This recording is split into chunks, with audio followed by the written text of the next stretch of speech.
13-14. Firman-Nya kepadaku, hai anak manusia, tulang-tulang ini adalah seluruh kaum Israel. Sungguh, mereka sendiri mengatakan, tulang-tulang kami sudah menjadi kering dan pengharapan kami sudah lenyap. Kami sudah hilang. Oleh sebab itu, bernubuatlah dan katakan kepada mereka, beginilah firman Tuhan Allah, sungguh aku membuka kubur-kuburmu dan membangkitkan kamu, hai umatku, dari dalamnya. Dan aku akan membawa kamu ke tanah Israel.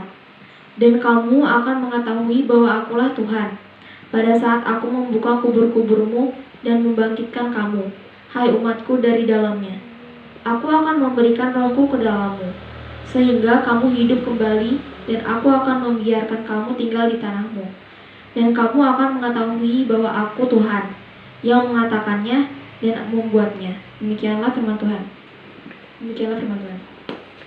Itulah nats firman Tuhan buat kita hari ini. Adapun tema buat kita hari ini adalah roh penghibur dan kebenaran.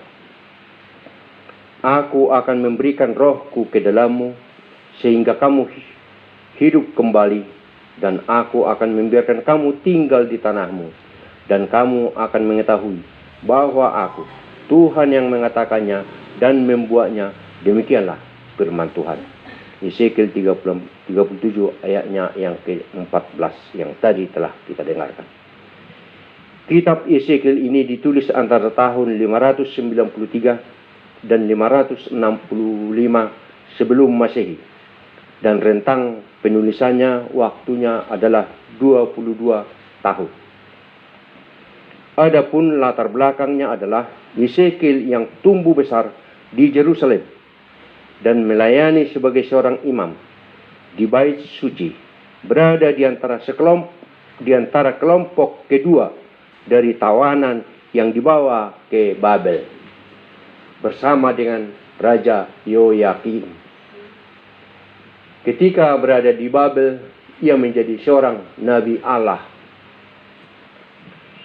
Sebagai catatan untuk ingatan kita, bahwa Yeremia telah bernubuat sebagai nabi di Yerusalem selama 35 tahun. Dan Daniel telah dibuang ke Babel 9 tahun sebelumnya. Keduanya menjadi nabi yang kuat di sana. Baik Yesekiel maupun Daniel berusia hanya beberapa tahun lebih muda daripada Yeremia. Artinya, baik Yesekiel, Daniel, dan Yeremia adalah berada dalam satu angkatan dengan umur yang tidak jauh berbeda. Yesekiel bernubuat kepada bangsa Israel yang saat itu lagi berada di dalam pembuangan Babel, bahwa Tuhan menjanjikan akan turunnya roh penghibur kepada bangsa itu, dan akan kembali nantinya tinggal di tanah perjanjian yang telah diberikan Allah kepada mereka oleh Tuhan Allah sebelum pembuangan mereka ke Babel itu. Aku akan memberikan rohku ke dalammu, sehingga kamu hidup kembali, dan aku akan membiarkan kamu tinggal di tanahmu. Demikianlah janji Tuhan sebagaimana tertulis di dalam nats kita di awal yang tadi. Jemaat yang dikasihi oleh Yesus Kristus, anak Allah yang hidup. Mari kita sejenak melayangkan pikiran kita kepada penyertaan Tuhan kepada bangsa Israel ketika melintasi gurun atau padang gurun selama 40 tahun sebelum sampai ke tanah perjanjian, tanah Kanaan. Saat menempuh perjalanan selama 40 tahun di padang gurun, Tuhan memberikan mereka roti dari surga sebagai makanan buat mereka, dan mereka menyebutnya manna. Warnanya putih seperti ketumbar dan rasanya seperti kue madu. Keluaran 16 ayatnya yang ke-31. Manna itu turun ketika hari masih gelap, pagi-pagi sekali. Dan ketika matahari sudah mulai muncul, maka manna itu akan mencair. Karena itu, maka orang-orang Israel harus bangun pagi-pagi untuk memungut manna itu. Jika mereka sampai bangun kesiangan, maka mereka tidak akan mendapatkan berkat Tuhan, karena manna sudah mencair. Seringkalilah hidup kita saat ini adalah bangun terlalu siang, lalu melakukan segala sesuatu dengan buru-buru, karena padat dan banyaknya pekerjaan kita hari itu. Alhasil adalah sampai-sampai kita tidak punya waktu untuk berdoa. Tuhan menghendaki agar manusia itu dapat memuji namanya pada keheningan waktu, agar tidak dipengaruhi oleh hal-hal yang lain, termasuk hal-hal kedagingan. Mungkin juga kita bisa berdalih, itu kan tata cara pada era berlakunya hukum Taurat terdahulu. Sekarang pada era datangnya Yesus, kita bisa berdoa kapan saja, di mana saja, termasuk hanya di dalam hati saja. Hati-hatilah pikiran demikian, karena itu merupakan penyesatan. Dengarkanlah apa yang dikatakan di dalam Injil Matius sebagai berikut. Karena aku berkata kepadamu, sesungguhnya selama belum lenyap langit dan bumi ini, satu iota atau satu titik pun tidak akan ditiadakan dari hukum Taurat sebelum semuanya terjadi. Matius 5 ayatnya yang ke-18. Artinya adalah apa yang dikatakan di dalam hukum Taurat itu harus juga dan dilakukan pada zaman sesudah Yesus Kristus. Karena Yesus datang bukan untuk meniadakan hukum Taurat, tetapi dia untuk melengkapi hukum Taurat. Sehingga hal-hal yang baik dilakukan di dalam hukum Taurat harus juga kita lakukan saat-saat sekarang. Pagi hari adalah waktu yang tepat mempersiapkan segala sesuatunya. Karena itu, biasakanlah diri untuk bangun pagi-pagi. Nabi Yeremia menulis sebagai berikut.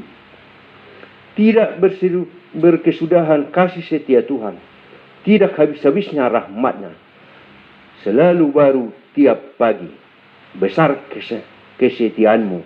Ratapan 3 ayatnya yang ke-22 sampai dengan 23. Daud juga selalu bangun pagi dan mencari hadirat Tuhan.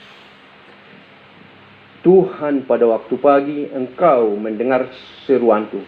Pada waktu pagi aku mengatur persembahan bagimu dan aku menunggu-nunggu. Mazmur 5 ayatnya ke-4. Kerinduan Daud bertemu Tuhan di pagi hari melebihi kerinduan seorang penjaga mengharapkan datangnya pagi. Jiwaku mengharapkan Tuhan lebih daripada pegawai mengharapkan pagi, lebih daripada pengawal mengharapkan pagi. Mazmur 130 ayatnya yang ke-6. Jemaat Tuhan yang dikasihi oleh Yesus Kristus. Sekarang mari kita merenungkan siapakah kita di hadapan Allah dan bagaimanakah pengasihan Kristus atas kita ini. Yang pertama, semua manusia telah berbuat dosa dan telah kehilangan kemuliaan Allah, tertulis dalam Roma 3 ayatnya yang ke-23. Yang kedua, semua manusia berada di dalam hukuman. Barang siapa percaya kepadanya, ia tidak akan dihukum. Barang siapa tidak percaya, ia telah berada di bawah hukuman, sebab ia tidak percaya dalam nama anak tunggal Allah. Barang siapa percaya kepada anak, ia beroleh hidup yang kekal. Tetapi barang siapa tidak taat kepada anak, ia tidak akan melihat hidup, melainkan murka Allah tetap ada di atasnya. Tertulis di dalam Yohanes 3 ayatnya yang ke-18 dan 36. Yang ketiga, semua manusia telah mati secara rohani, yaitu terpisah selamanya dari Allah. Tetapi Allah yang kaya dengan rahmat oleh karena kasih-Nya yang besar yang dilimpahkannya kepada kita, telah menghidupkan kita bersama-sama dengan Kristus, sekalipun kita telah mati oleh kesalahan-kesalahan kita. Oleh karena kasih kamu diselamatkan. Efesus 2 ayatnya 4 dan yang ke-5. Yang keempat, semua manusia tidak berdaya untuk menghapus dosa mereka sendiri. Kristus Yesus telah ditentukan Allah menjadi jalan perdamaian karena iman dalam darahnya. Hal ini dibuatnya untuk menunjukkan keadilannya karena ia telah membiarkan dosa-dosa yang telah terjadi dahulu pada masa kesabarannya. Roma 3 ayatnya yang ke-25. Jemaat Tuhan yang dikasihi oleh Yesus Kristus, rangkuman renungan kita hari ini kita bagi dalam beberapa bagian. Yang pertama, bagaimana Tuhan menjanjikan roh penghibur kepada bangsa yang terbuang ke Babel itu dan akan memulangkan mereka ke tanah perjanjian. Tuhan tidak segan-segan memukul anak kesayangannya itu, yaitu manusia ciptaannya itu, jika telah melanggar firman dan perintahnya. Kejahatanmu akan menghajar engkau, dan kemurkatanmu akan menyiksa engkau. Tertulis di dalam Yeremia 2 ayatnya yang ke-19. Karena dialah yang melukai, tetapi juga yang membebat. Dia yang memukuli, tetapi tangannya juga yang menyembuhkan pula. Job 5 ayatnya yang ke-18.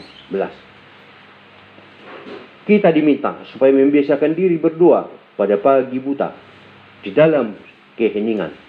Janganlah kemalasan menguasai diri kita. Jangan menguasai tidur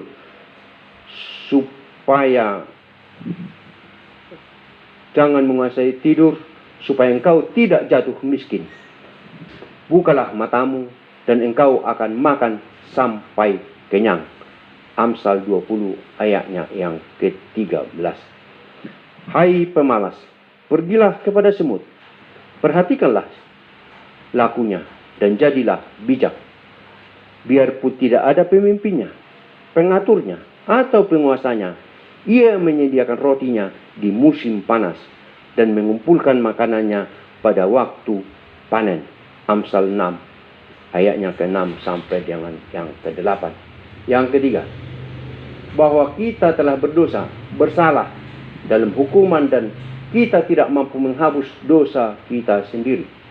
Puji syukur kehadiran Allah yang Maha Kuasa yang telah mengutus anak tunggalnya yang telah membebaskan kita dari dosa dengan lunas, dengan cucuran darahnya di kayu salib serta kebangkitannya dari kematian.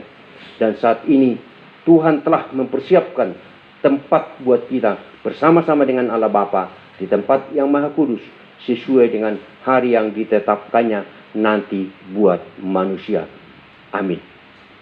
Demikianlah firman Tuhan.